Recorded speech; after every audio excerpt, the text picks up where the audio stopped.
show you so I can. Yeah. This here, Zaime, is a neck. You're supposed to be able to feel breeze here, so these go down there. I don't know how to do that. I'm going to show you how. So I apply my oil.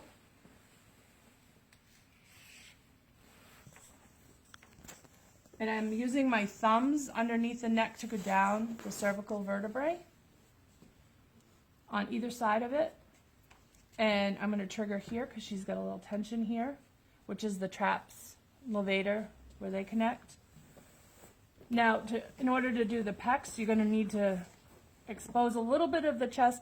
I don't want to see any TTs or tatas, but you want to expose some of the chest because with her shoulders being up, the pecs are involved. So like that picture I showed you today, what muscle is this?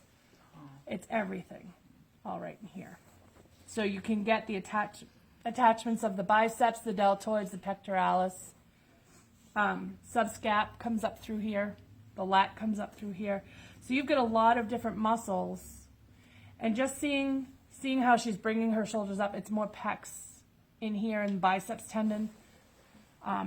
So that's painful, so I'm going to do that, and then I'm going to leave it and just kind of do some downward pushing, stretching. And then I'm going to work the neck.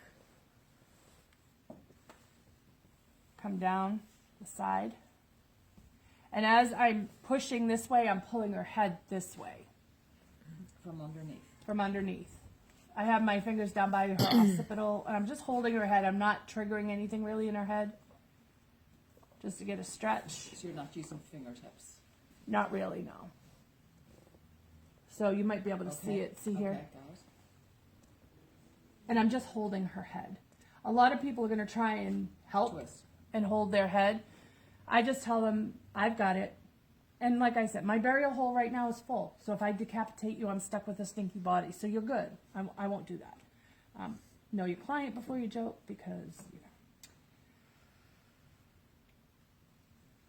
Okay, and then I'll put her head back to the middle and I'll curl my fingers and come up the spine, the neck, all the way up and hook under the occipitals and pull. It's a nice little stretch. And I always put my hands here by the ears, my thumbs. It just gives me more control of their head. How are you pulling? Are you just leaning back? I'm leaning back, yeah. And I'm pulling a little bit with my arms. What if you've got someone with a heavy head? You get the grip right there. You do what you can, and Yeah. if their head is heavy, your hands will get tired, so you just do it for a shorter duration. Yeah. And then just stretch your fingers, just kind of rub, and then go back to it. Okay. So that's the same thing with the trigger point. If your fingers start to get tired when you're triggering, so if I was triggering her right here, my thumbs got tired, what I would do is I would do a stretch, give my hands a break, and then I would go back to it, okay? Now for the hair part, the head part, I do it this way.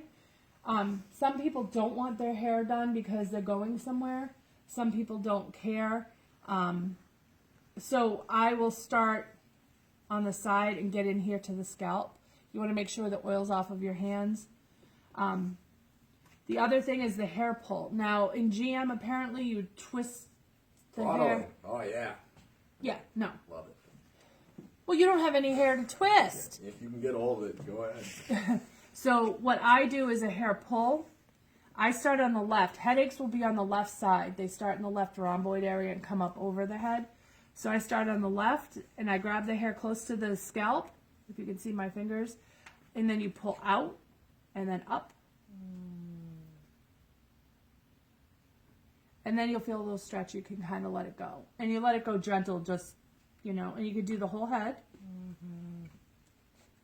And then you can go back and rub. So the point of those first strokes is to kind of get the scalp up in here. But if you do a nice scalp massage at the end and do some hair pull, you're doing the same thing. So I don't do that first. I do all my head work with them supine.